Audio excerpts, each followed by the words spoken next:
Okay, so hi everyone, I'm Mark. I'm the Safeguarding and Cybersecurity Manager here at LGfL. And I've got quite a lot to rattle through in the next half an hour. So apologies already for speaking too fast. I'm sure that will come. I'm hoping, as the slide would suggest, that we have a mixture of super techie people and safeguarding people that are scared of tech, perhaps, and someone in between. Give me a hand if you're a techie person, even-ish. Okay, give me a hand if you're very much not a techie person. Hurrah! And hands up if there's any DSLs in the room. Oh, three. Okay, jolly good. So there's a few people in the middle that people around the extremities need to come and work with. So there we go. We're going to focus a lot on what's happening with filtering, because there's some changes in there, both regarding Casey and what's coming to play there, but also upgrades that we're doing. We're going to particularly focus on decryption, because that's quite important, but you might not know why, or you might do, but we're going to talk briefly about that. And that's essentially what we're doing. Just before we kind of dive in, I want to show you three things that might be handy to go away and do. Oh, I need to press this one as well, don't I? There we go. We're going to talk about Casey specifically around technology, but we did do a video of all the changes in Casey 22, which, if you don't know, there was a consultation a few months ago, but the final-ish version came out about 2 or 3 weeks ago. So if you go to casey.lgfl.net, anything I say, it's something.lgfl.net. Then you can find all of the changes that we're talking about in there. So for anything we don't talk about, and there's plenty, you can go there. And equally, if you've never been to training on filtering, we do two quite different things on it. One is the really technical one as part of the tech squad regime, which is with David down there. It's really technical, isn't it, David? Really technical. They talk about IPs and things like that. So if you're the technician, you're supporting a school, really important you understand the art of the possible, and of course how to do it, how to configure it, all that kind of stuff. So quite a long session with David on that. But we also do on the left 20 minutes for safeguarding leads and SLT, which is really important. You don't need to spend hours on it, but there are, as we're going to explain, really key things that you do need to know about that. And that's a non-technical, but kind of what you need to do. And we'll touch on some elements of that today.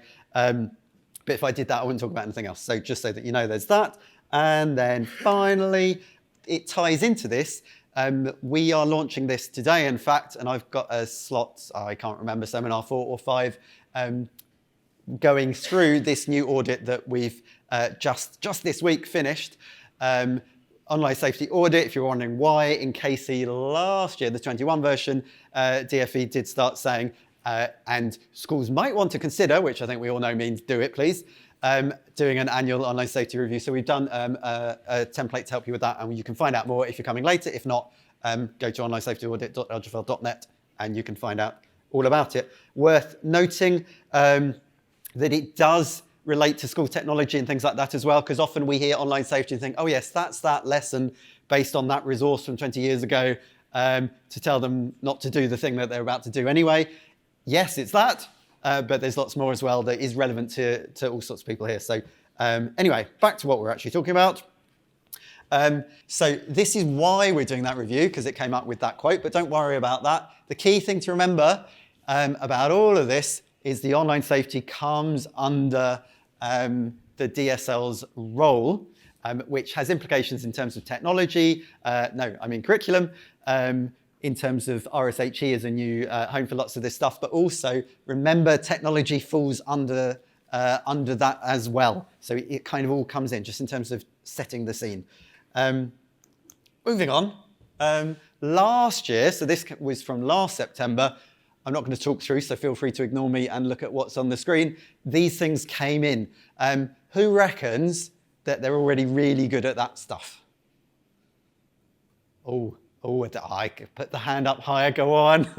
Right, so the man in the middle wants to take questions on that later because they're really good at that, excellent. But they were all things from last year, so sorry, we're not going to dwell on that, but just worth being aware that these things obviously are the work of not quite a lifetime, but lots of things going on, so do have a look at that. But I did promise to talk about this year's. The yellow bit is not new.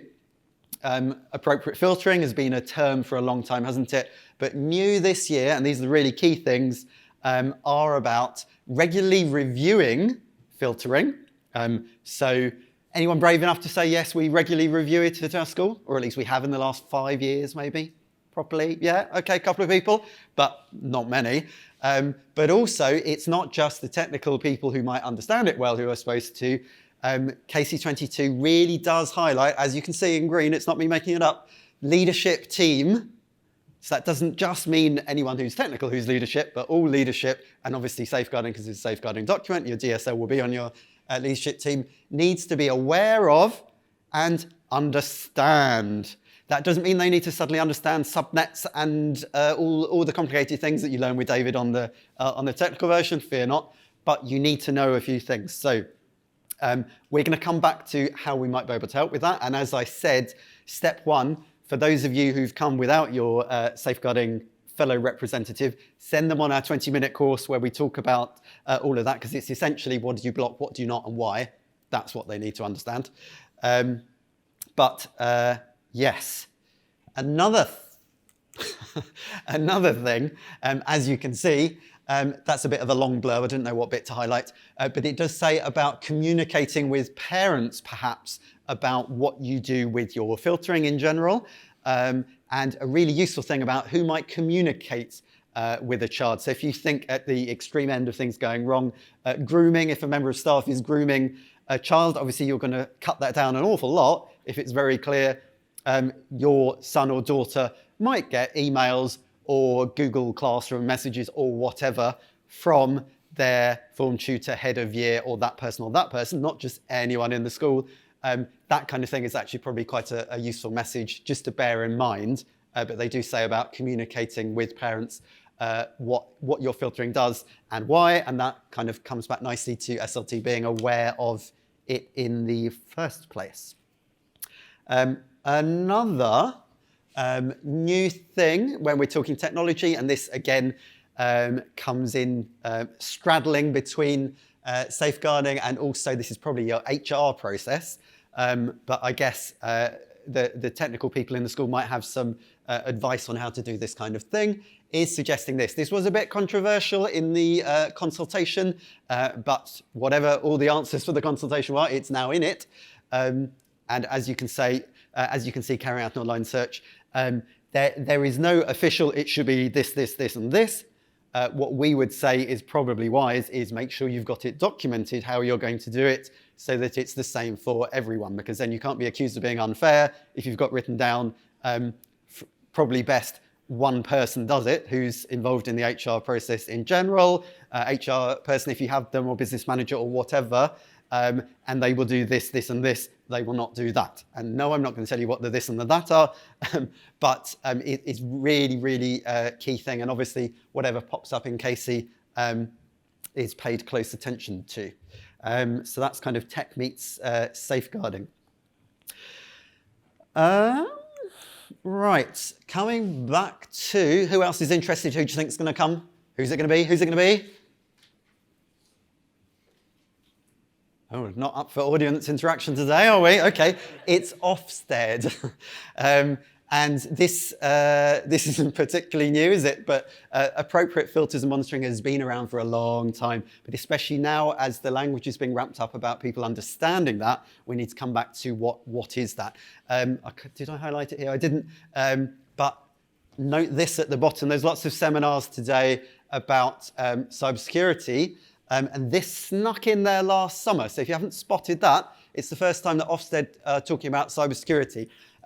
And maybe when we do the Q&A after this one with DFE and NCSC, maybe someone will ask about that in terms of who's in charge, that kind of thing. It's certainly going up the pecking order, worth bearing in mind.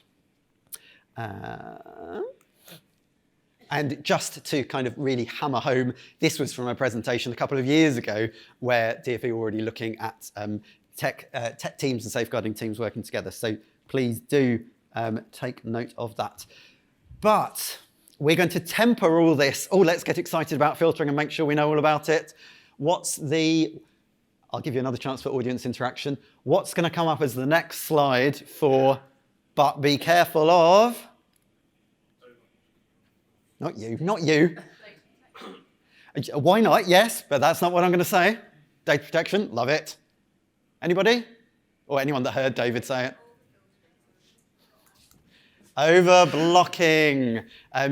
So there is no drawn line in the sand that tells you that's okay, that's not okay, that's too much, that's too little. So it's one of these quite annoying tightropes that you as schools have to walk. I do appreciate that. But it is, again, another reason why you need to have your SLT involvement and engagement and document it. Because if Ofsted come in and say, as they do, how do you keep children safe online? Okay, that's the curriculum. What about the technology? And you can't give a rationale that explains why some things might be blocked or not, then it would be quite easy for them to say that's over-blocking. Whereas if you can justify it and show you've got it written down and we block all this kind of stuff because of that, it's going to help, isn't it?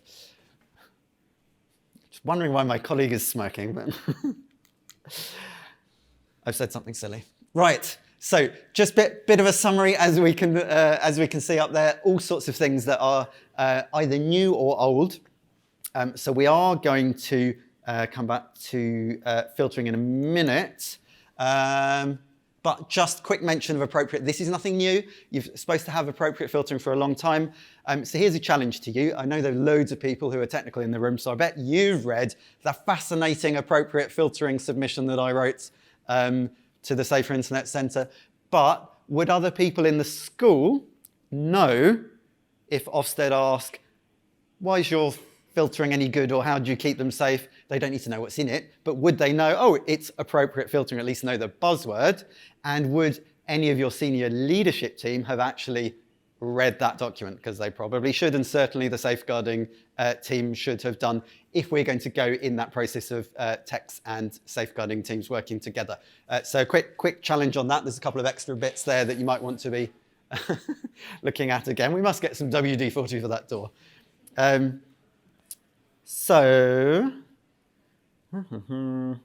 Right, I'm going to just quickly whiz through. If you come to the safeguarding shorts, you see that kind of thing. It's going to be there about 5 seconds before I move on. But what we also do is give people that come, so I realise this is lots of the people who are not in the room, we do give them these, I know it's a beautiful slide, isn't it? Lots of things to go away and do as safeguarding leads that you might want to think about doing to try and get engaged with the subject that, let's be honest, lots of people are not comfortable with if they're not on the technical side. And that's kind of where we come back to the you guys working together. And what I forgot to ask at the very beginning, or if I did, I forgot that I've asked it, who reckons in their school their safeguarding team and their technical team work really well together? Okay, oh, that's not bad. That's not bad. That's, ooh, I don't know what it is. Third, maybe? Good. Okay, but there's obviously lots to go. So it's not just filtering, and I haven't mentioned monitoring today because often they kind of go together in certain respects. But it's not just that. There's all sorts of other technology, and we're going to have a quick look at it. You won't be able to read that. I just put it up to remind me to tell you the online safety audit I mentioned before that we're launching today has got a section in it, yes, filtering, yes, monitoring, but all the other technology which we so easily forget. Well, as you'll be aware, if you have to pay for something in a school, you have to fill out a form, don't you? And if you fill out a form, it will go through a process, and then someone will have to approve it. If it's a free website, which we all love a free thing, don't we? Then sometimes you'll get teachers signing up for it because they know there's no budget. But if they sign up, they might not have gone through the approval process. And then it does happen that there are educational websites that have, for example, chat embedded in it that you haven't spotted. So these are the kinds of things that we're trying to pick out in the audit a bit later as well. Oh, I did have it bigger. There we go. You could have read it, but it's too late now. You can see that later. So what we're doing, apart from losing track of time, is rattling through things before I come back to filtering, which is what I want to tell you a few more bits on. Remote learning has not gone just because we're trying to pretend that that COVID's entirely gone. And I got texts this morning from people who had positive COVID tests and can't come to here anymore. So I know it's not all gone. But remote learning, whenever you have a pipe burst or it's polling day and your school's closed or whatever, there's going to be loads of occasions for that. So even though you will have all reviewed it before, do please think about when was the last time we reviewed our remote learning platforms? And you might not even want to think of them as remote learning, just kind of online learning platforms in general. And that doesn't just mean G Suite or 365, because every school will have loads of others. And that in itself is something when we do our DSL training, we're often saying to them, go and sit down with your technical team and ask them to tell you what's been added that they might not know about in the last little while, and what are some of the things, classic one being chat functionality within something that you might not be aware of, because it really is something you need to work together on. So if you go to that link, remotesafe.LGfL.net, you can see this thing that loads of you will have known from the beginning of COVID, but it's still a helpful step-by-step guide to coming back and thinking about what do we need to know in that regard. YouTube, I'm not going to talk about. If, hands up, or just look grumpy at me, if YouTube can be a problem sometimes in school. Grumpy face? Oh, very grumpy face, good. Lovely, lovely. Some of you were looking like that before, so I don't know. But youtube.lgfl.net tells you all you need to know, why it's annoying, what you can do about it, how it's not my personal fault, but there are ways, well, maybe it is, but you can do things about it. So please look there. Google is its own beast, but there are things that you can do. If you're at G Suite school, particularly there's ways around it to make it work better, but also different modes.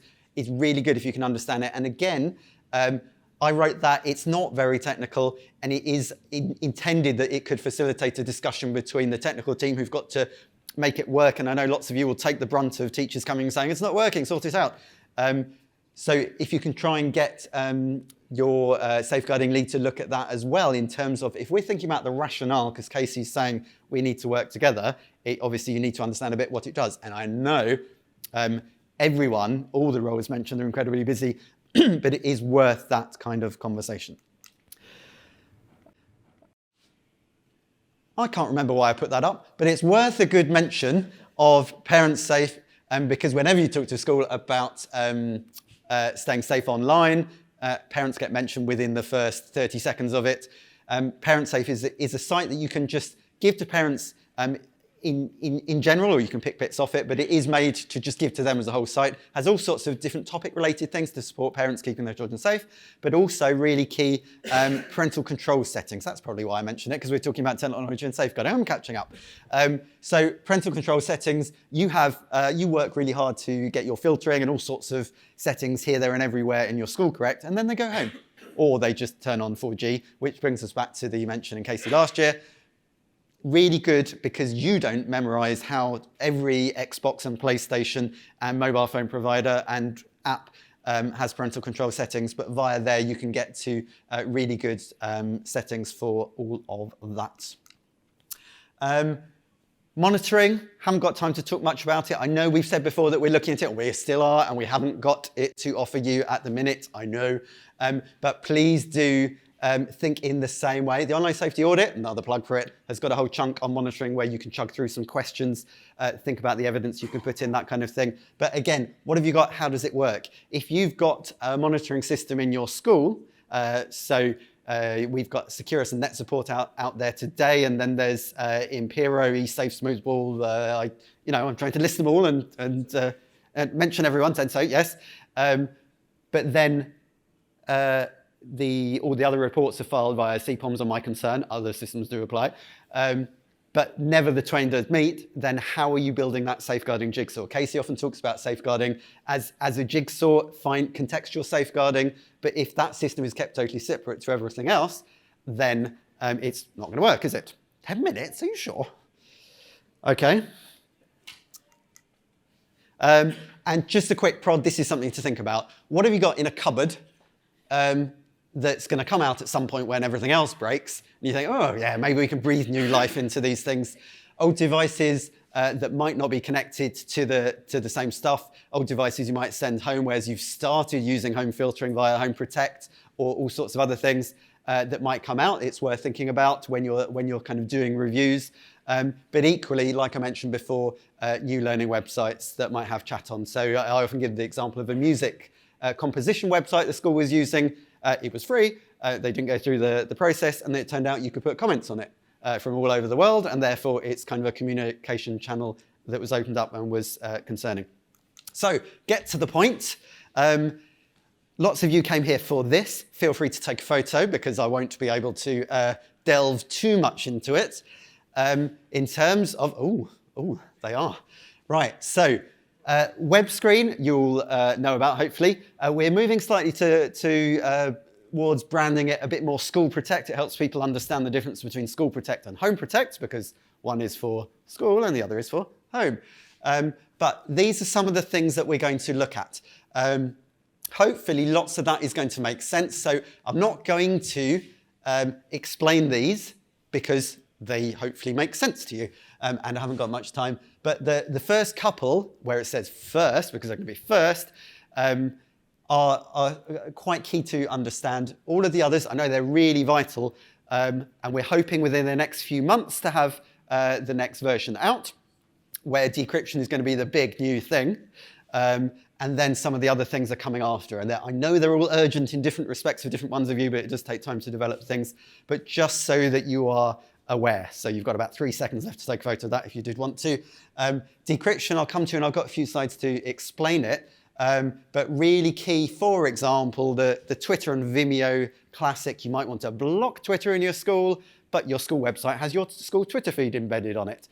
Oh dear, it doesn't work when you're in school.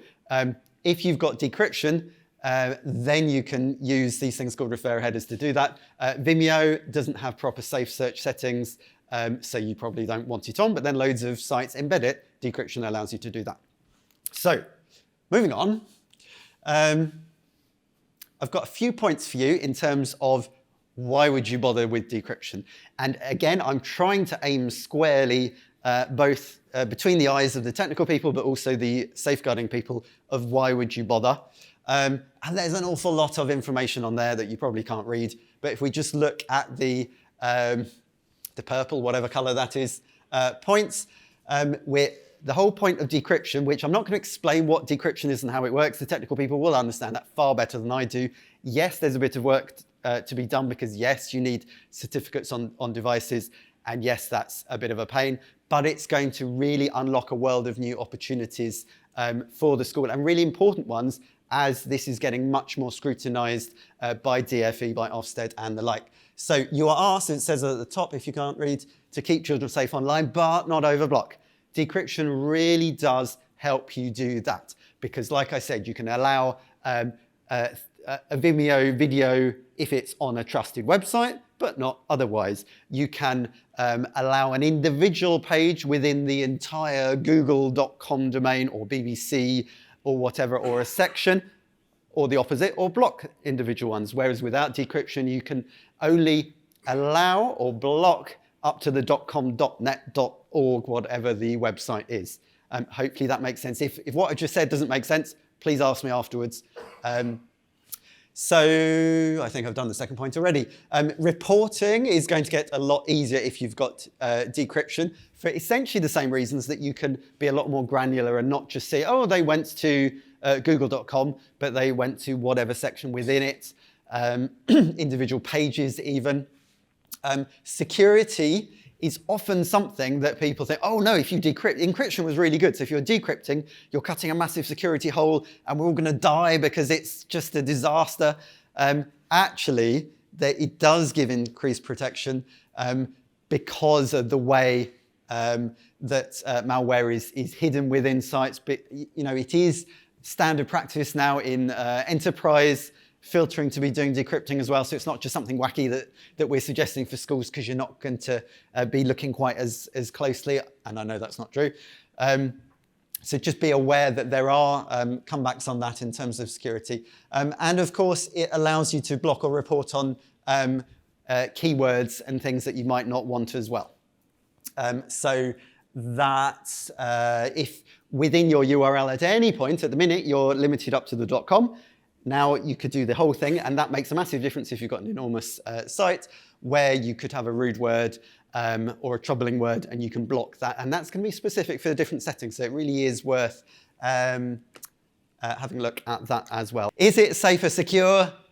Let's not worry too much about the bullet points on the left, but There will be lots of people thinking, it's a bit worrying, whether you are technical or whether you are not. And probably these are more from the less technical people might worry about, oh, you're going to see what I'm typing, you're going to see my photos, you're going to see what I filled in a form.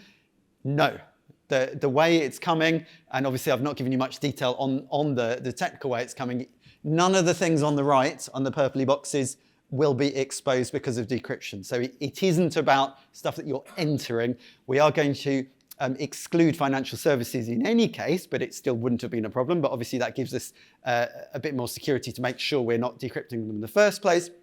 But all those things really are safe. And we, granted, not much time to go through them, but we've got answers to some of the points that people put in terms of GDPR and scamming and hacking. Actually, it's all to protect you from that. So, unbelievably, I think I've actually got to the end. All right. So, I think we've got 2 minutes. If either there are any questions, or even better, who can stick their hand up and give a suggestion for how aware tech and safeguarding people might work together, but it's got to be quick. So for sort of governor training and in terms of the prevent duty, because obviously online filtering and monitoring comes under that, if your local authority's got a prevent team, it might be worth finding out who that prevent team is and getting in touch with them.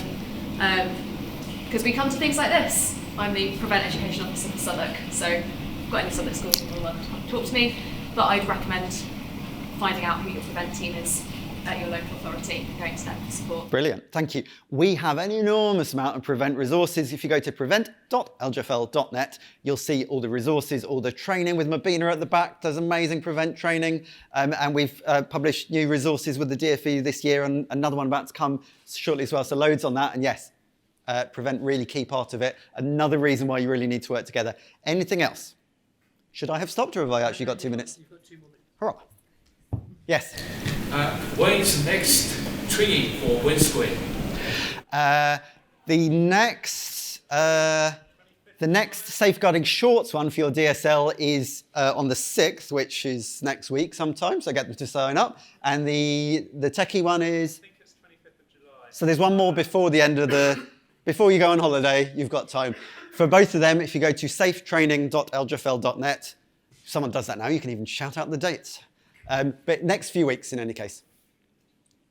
Any more things of how we can work together or, oh my word, that's a disaster in that area? Do you have a date for when that SSL decryption is coming in? You said roughly. No. We're within the next few months. So I really wanted it by September. I have a feeling it might be, let's think more October half term, but we are motoring, shall we say. Are you producing any more spotlight on safeguarding videos? Not right at the minute, but yes. Generally a question of capacity. He makes a fine point though. If you go to spotlight.lgfl.net, you can see some bite-sized 5 minutes straight off the shelf, used with a staff training session. Yes, 1 minute. Good. We will. If you've got suggestions for topics, and that goes for all of the things, suggestions for topics of things we should create more resources on, please let us know. Any other comments? Go on then, San. I want to ask, do schools need to move onto the HTTP AD filtering before new web screen? Good idea to move them. What do you mean?